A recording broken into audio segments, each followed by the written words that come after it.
Well, with a little over a week to go before the big tournament actually has the participants chosen, I think it's appropriate time to go over the rules. That way everything is just set out really properly on the table, clear and concise, and everyone can go back and reference that very easily. You can review all of this yourself by going to the Rules tab on our website here.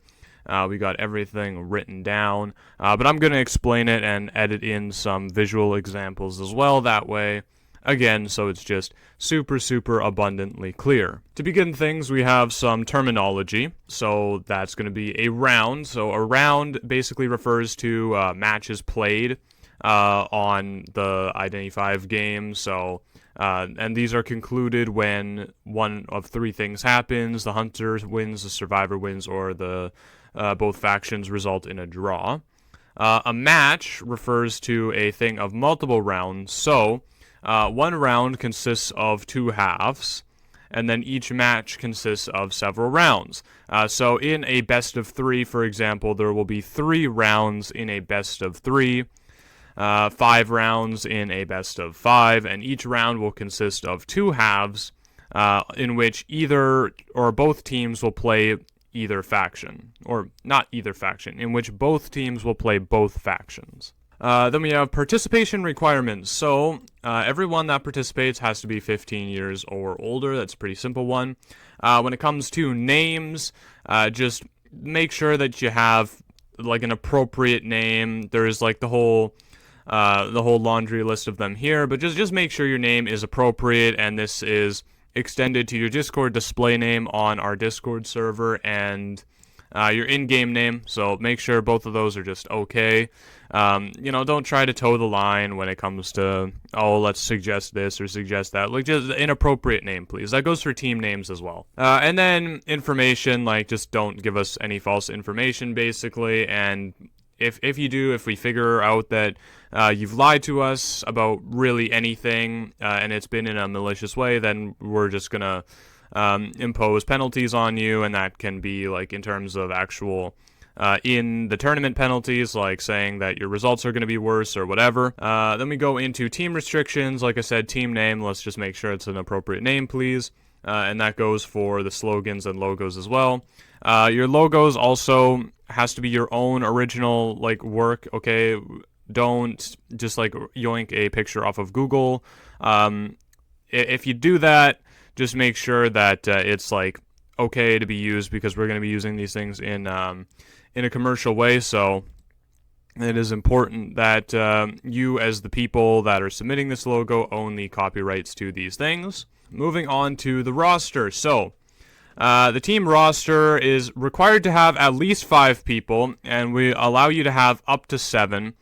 This is actually technically not true. You are allowed 8 if you include the coach. So yeah. The roster consists of a captain and 4 to 6 other players. The coach is not included on the roster here, but you are allowed 1 coach as well, and they are allowed to be present. When it comes to changing your roster, so before the time has come to actually play the games, before the event, your team is allowed to change up to 2 players, okay? You can change up to 2 players if something comes up, if something happens. You're allowed to change up to 2 people.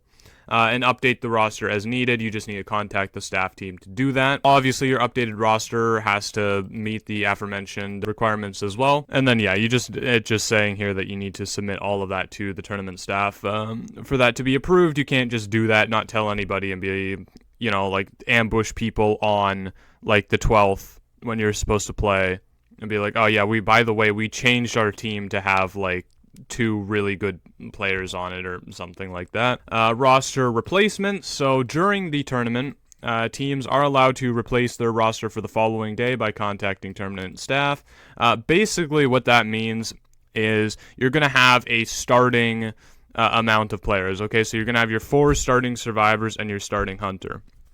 You can have 2 substitutes, and you're able to change who is your starting survivors and hunters between matches. Okay, so if you play one best of 3 and you advance going forward, okay, and you want one of your starting survivors to become a substitute survivor and one of your substitute survivors to become a starting survivor, you got to submit that to the staff and change your starting lineup, basically.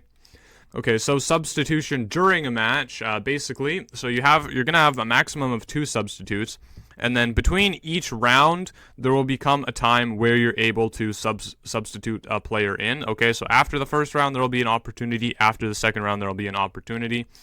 You're allowed to switch 1 hunter and 1 survivor. It can be any hunter or any survivor that you have as your substitution. So if you have 2 substitute survivors, you're only allowed to substitute in 1 player onto the survivor side. There we go, tournament format. So 32 teams will be selected to play in a best-of-3 single elimination bracket format. We've already discussed that quite extensively. And then the finals will be played in best-of-5. So the last few matches will be a best-of-5 format. On the last day, we'll be doing best-of-5. Okay, so pick and ban rules, but we're starting with maps. So, disallowed maps include Golden Cave, White Sandstreet Asylum, and Krayberg Racecourse.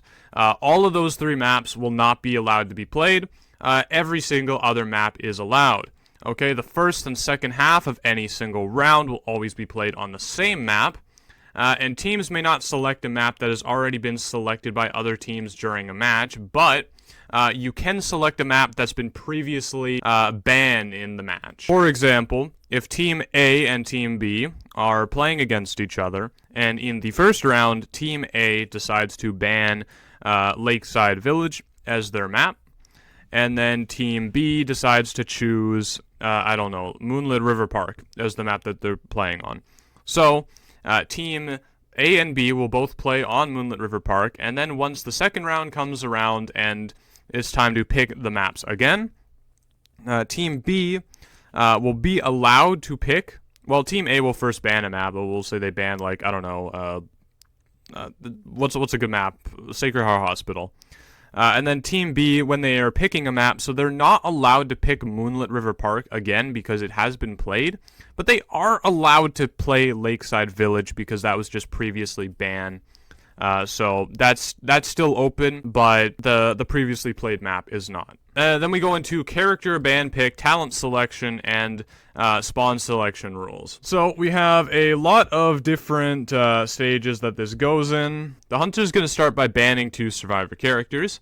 Then the survivors are going to follow up by banning 1 hunter. Once the survivors have banned their hunter, they are then going to pick 2 of their characters, and then you have to keep in mind that both of these characters are going to be globally banned in the rest of the rounds for that team. So for the rest of that match, they're not going to be able, or that specific team is not going to be able to pick the 2 characters that they pick here. Then the hunter is going to ban another survivor. The survivors are going to pick another survivor, and that survivor as well is going to be global banned, of course. The hunter is going to ban their last survivor character, and then the survivors are going to pick their 4th survivor character. And the 4th character is not global banned. So you could pick the 4th character, and that team, so let's say the team picks Knight as their 4th character. Knight will not be banned, Knight will not be globally banned in the second round for that team. If the hunter chooses to ban Knight or not, that's their discretion, but Knight will not be globally banned, so it can be ban picked. Okay, then survivors confirm in their characters, and survivors are going to pick their talents. Okay, then the hunter's going to pick, and the hunter's going to pick their talents. So the survivors have to pick their talents before the hunter picks, and the reason for this is the survivors are going to be aware of who the hunter is playing. They're going to know. So allowing them to select their talents after that fact would give the survivors an unfair advantage. So the survivors have to lock in their talents beforehand. Then the hunter's going to pick their talents. And then the survivors pick their spawn points, hunter picks their spawn points, and spawn points revealed. That's normal. That's just like any other normal rank match. Okay. Hopefully everyone got that. That is the most complicated part of everything, is how that works. Okay, and I also forgot to mention that whatever the hunter chooses to play, is also going to be global ban. This is a co-style tournament, so whatever the hunter plays is going to be global ban as well into the following rounds for that team. Alright, so this is Editing Yo7 jumping in real quick here, just to quickly clarify. When I say global ban, I'm meaning that a global ban affects only a single team. So in round 1, if you are to, for example, pick Dancer, Magician, Psychologist, Prisoner, those first 3 characters are going to be global ban. But global ban does not mean the other team is not allowed to pick them. That just means your team, once you go into round 2, before the hunter has banned anything, okay, Dancer, Magician, and Psychologist are not going to be on the table. Those are just completely blown out and done. You can play Prisoner because Prisoner was the 4th character chosen, but the global ban only applies to one team. Okay, so the second team, if they pick a completely different starting lineup and then they go into round 2, they can still play Dancer, Magician, Psychologist, as long as that wasn't part of their global bans. Global bans only affect one team. Just wanted to quickly clarify that because I realized I didn't explain it super well in the video. It's explained on the rules website. Again, if you're really not clear on the rules, there's a whole website that you can go to and it will explain everything in greater detail, but I thought the audio explanation would just be also helpful. Okay, so victory and defeat rules. In best of 3 matches, a match ends if a team wins the first 2 rounds, otherwise the match will continue. If a winner is decided before the match is completed, the remaining rounds do not have to be played and the match ends immediately. Again, as I already explained, we may choose to disregard this if both teams are wanting to play more and there is a large gap of time between when the next team is scheduled to play. Tiebreaker rules. Okay, this is the important one. So in the event of a tie, such as both teams have 1 win, 1 draw, and 1 loss in a best of 3, an overtime round is going to be played. If both teams still have the same score in the overtime round, the match is going to be declared by the team with the shorter round time. Okay, when playing as the survivors, if both teams have no escapes, then it will be decided by the shorter round time when playing as the hunter. So basically, going into the overtime round, if both teams still are drawn by the end of the overtime round, we're going to look at the times of the matches. So if the survivors in both cases got one survivor out, one or more survivors out of the gate, then we're going to look at how long it took for that last survivor to escape. And if all the survivors were eliminated, we're going to look at how long it took for the last survivor to be blasted off on the rocket chair. Communication software. So to ensure that the tournament proceeds normally and in an orderly fashion, you're gonna be required to use the software specified by us for voice communication, aka this is just gonna be a Discord channel. Okay, so you're just gonna all be put on a Discord channel, including your coach, including your hunter. Everyone that is scheduled to be playing that day has to be on the Discord channel, and you're gonna play with a referee in that Discord channel. Match start times. So once players are ready, the match will just start at the scheduled time. If any problems arises during the preparation period, the match may be delayed, but us, the organizers, have the right to assess the problem and decide if the match should be delayed or not. If we determine that a player is at fault for this or a team, then we're going to probably just penalize the player/team that's doing that. Or if you're really late, we are going to just declare the other team the winner, and we're also going to declare that they win by the highest possible amount, so they get a little bit of stat padding. Game room creation, so we're going to create all of the game rooms. Basically, just we'll have people that are doing that, and they're going to invite the captains, and the captains will just invite the rest of the team. That's going to be a pretty straightforward thing. So, incorrect picks. If a team basically picks a thing that is wrong, or they just don't select anything, the match is going to proceed as planned. So basically, this is saying if you miss a ban, for example, if you're playing Hunter and you're talking with your coach and you miss your banning phase, we're just going to continue on like you had no bans. Okay, your bans are going to be locked as nothing, and we're going to continue on as normal.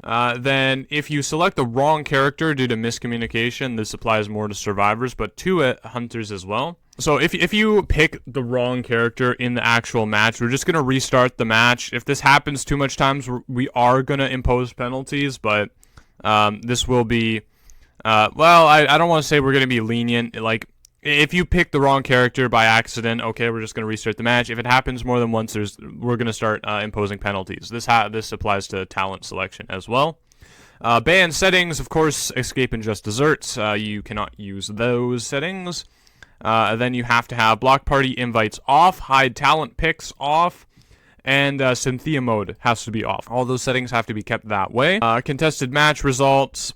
Basically, if there's any issue during the gameplay whatsoever, just tell the referee something, yell at the referee, and they will, well, don't actually yell at the referee, but get the referee's attention, and they will assess the situation. Pause rules, basically the same thing. If you need to pause during the match, just tell a referee you need to pause, and they will pause the match for you. Rematch rules, basically rematch rules are going to be at our discretion. If we feel that the match needs to be remade, if there was unfair gameplay that was happening, if there's any issues that we feel the right course of action is to declare a rematch, then we're going to do that, and that will most likely be played off of live. And then right to the final decision. Basically, this is saying that we have the final word on anything, you know, including like misconduct from players, penalties, whatever. And that is all the rules. It's taken me like a good half hour to get through this, but I've made a few mistakes, so I'm hoping that the video gets cut down to a little bit shorter, and I'm hoping that clarifies everything. Of course, that's not the only thing that's on here that you can scrub through as well on the website. We have the prize pool and the stipulations around that. Any like rights to the broadcast and all that, the legal section, of course. Frequently asked questions. If there's anything I didn't go over, you'll probably find it here. And yeah, that basically concludes all of this. If you haven't registered yet, you got a little under a couple weeks left to get those application forms in, and from that we'll be choosing the 32 teams to do the thing. Yeah, we're going to be looking at all the applications, and I will tell you that tier is not the only thing we're looking at. So if you are like kind of low tier, it's okay. Just submit anyway, and you might still get in, because there are other things that we're reviewing in addition to that. But I won't go on too long about it. Really excited, and yeah.